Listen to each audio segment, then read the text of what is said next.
Cristo es el primero que resucitó de entre los muertos. A Él sea la gloria y el poder por los siglos de los siglos. Aleluya, aleluya, vivo está Señor Jesús. Aleluya, aleluya, para siempre es la luz. El Señor esté con ustedes. Y con tu espíritu. Evangelio de nuestro Señor Jesucristo, según San Lucas. Gloria a ti, Señor. Jesús dijo a los saduceos que niegan la resurrección: en este mundo los hombres y las mujeres se casan, pero los que son juzgados dignos de participar del mundo futuro y de la resurrección no se casan. Ya no pueden morir porque son semejantes a los ángeles y son hijos de Dios, al ser hijos de la resurrección.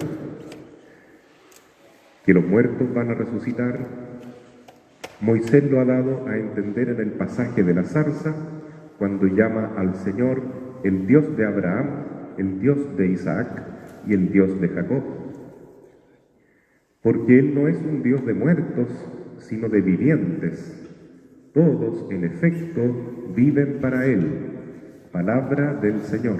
Gloria y honor a ti, Señor Jesús. Tu palabra me da vida, confío en ti, Señor.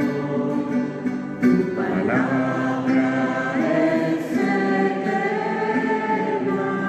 y en ella esperaré. Pueden tomar asiento, por favor.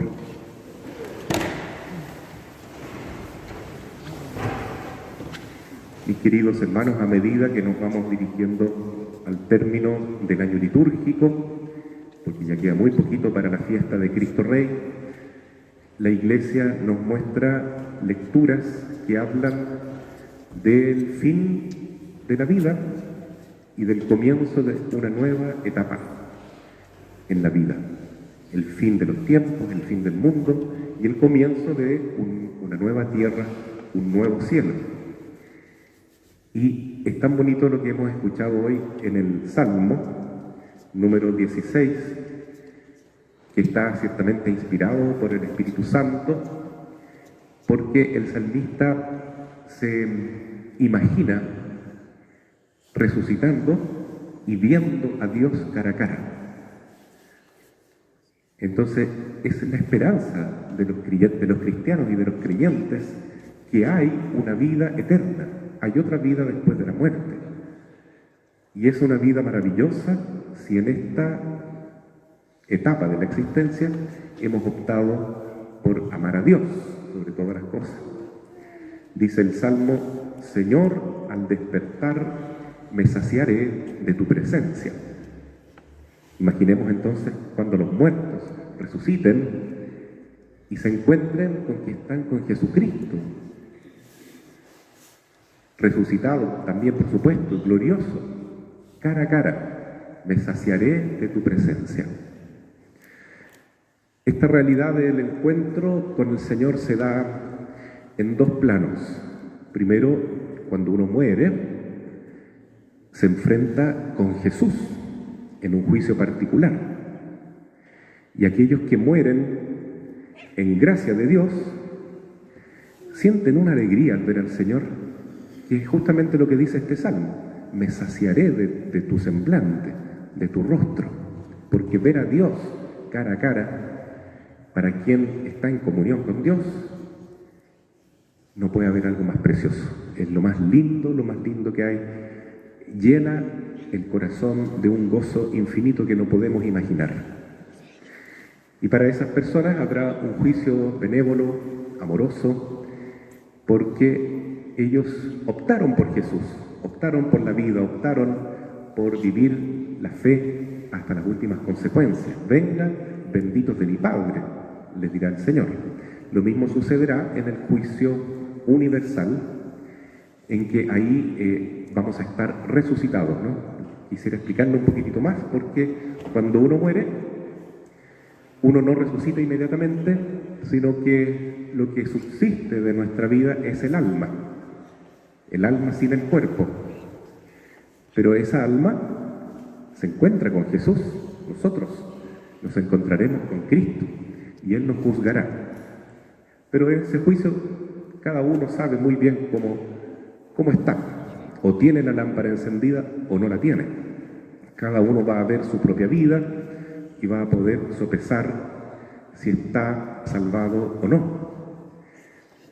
Pero bueno, lo que dice hoy el Evangelio, algo muy positivo: me saciaré de tu semblante. Y Jesús nos promete que Dios es un Dios de vivos y no de muertos. Estamos hechos para la vida. Por eso llama la atención, entre paréntesis, que nuestra cultura occidental cristiana de un tiempo a esta parte se ha ido alejando mucho de la palabra de Dios, de la fe. Porque en vez de rendirle culto a la vida, Cristo es el camino, la verdad y la vida, parece que está entrando una influencia más bien del culto a la muerte. Lo hemos visto en este tema de Halloween, por ejemplo. En México también en los últimos años ha comenzado un culto muy fuerte a la Santa Muerte, que no es santa y tampoco es la muerte de una persona, ¿no? Pero es algo terrible porque es como vestir a la muerte que una calavera horrible, como si fuera la Virgen María. Es una burla satánica, es un culto diabólico. Pero aquellos que rinden culto a la muerte, en el fondo, se están olvidando de que Cristo ya venció a la muerte. La muerte ha sido vencida por la vida, que es Cristo. Entonces, es mucho mejor optar por la vida. No es fácil porque, como denunciaba San Juan Pablo II, vivimos en una cultura de la muerte. El ser humano, cuando se aparta de Dios, opta por la muerte.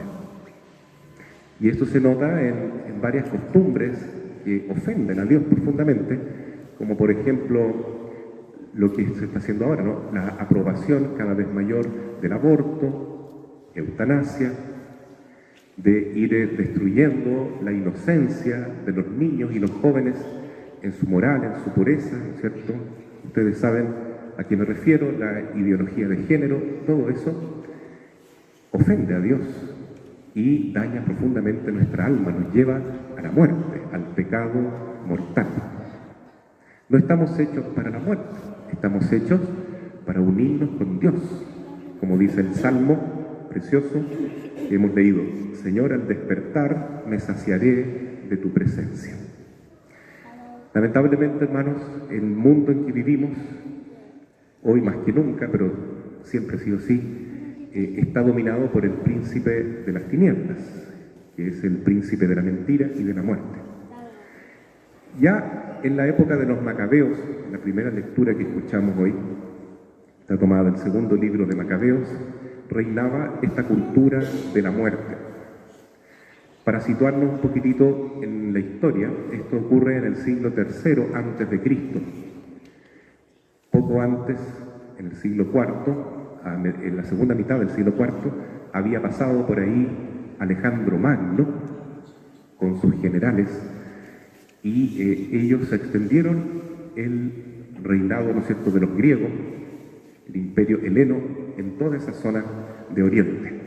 Y ahí entonces estaba reinando un rey griego llamado Antíoco, y lo que querían estos griegos era destruir la cultura judía e implantar a la fuerza la cultura de los griegos, europeos, que era contraria en muchos aspectos, obviamente, a la palabra de Dios.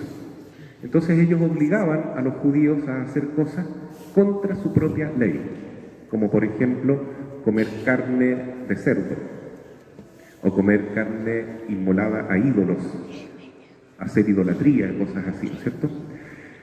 Entonces, cuenta la lectura de hoy que el rey Antíoco mandó llamar a una familia que era muy piadosa, compuesta por una madre y sus 7 hijos. Y les dijo: ustedes tienen que comer carne de cerdo, que estaba prohibido por la ley judía. Y ellos dijeron que no. Entonces los azotó, los torturó. Luego la mamá se reunió con ellos y les dijo, por favor, hijos, seamos fieles a la ley de Dios. Y aquí se recuerda lo que dice Jesús. No teman a los que matan el cuerpo, pero no pueden destruir el alma. Y entonces esos 7 hijos eligieron la muerte, murieron cruelmente, pero no pecaron, fueron fieles a la ley de Dios. Y el último, que era el más pequeñito, se atrevió a decirle al rey lo siguiente: es preferible morir a manos de los hombres con la esperanza puesta en Dios de ser resucitados por Él. Tú, en cambio, no resucitarás para la vida. Es una gran verdad que dice este niño judío: yo prefiero morir por amor a Dios y yo sé que voy a resucitar para la vida. Tú, en cambio, no resucitarás para la vida, resucitarás para la muerte. Hoy, entonces, la palabra del Señor, el Señor Jesús, nos está revelando lo bello que es elegir la vida, aunque en este mundo tengamos que sufrir un poco, aunque tengamos que participar de la cruz de Cristo, y optar por Dios muchas veces signifique renunciar a las cosas que este mundo nos está ofreciendo, ¿cierto? ¿Por qué? Porque dice Jesús que hay vida eterna, y esa es una gran noticia. Y le dice a los saduceos, esto lo vemos en el capítulo 20 de Lucas, que en este mundo los hombres y las mujeres se casan y tienen hijos, pero en el otro mundo no. Eso no quiere decir que si uno se quiere mucho con su mujer o con su marido, no va a estar en el cielo juntos, pueden estar juntos, pero dice el Señor explicando que en el otro mundo seremos como ángeles, y los ángeles no se reproducen, viven eternamente, para siempre. Y tendremos un cuerpo diferente, un cuerpo celestial, un cuerpo espiritualizado, un cuerpo como el de Cristo resucitado, un cuerpo maravilloso como el de la Santísima Virgen, que está con un cuerpo y alma en el cielo, un cuerpo glorioso. Así será el cuerpo de todos aquellos que elijan a Jesús en esta vida. Pero realmente hay que tener esa conciencia, hermanos, de que ser hijos de Dios es optar por la vida y por la palabra, con todas sus implicancias, que muchas veces significa estar dispuestos, como los macabeos, como los mártires. Aquí tenemos a San Sebastián, por ejemplo, que nos muestra que es conveniente incluso despreciar el cuerpo en este mundo con tal de ganarlo para la vida eterna. Mucho mejor. Si ustedes leen la primera carta a los Corintios, en el capítulo 6, ojalá lo puedan memorizar, 1 Corintios 6, versículo 9, dice el apóstol: no nos engañemos, no nos engañemos. Los injustos no heredarán el reino de los cielos. Y ahí van dando una lista de qué es lo injusto, lo pecaminoso, lo que desagrada a Dios. ¿A qué tenemos que renunciar?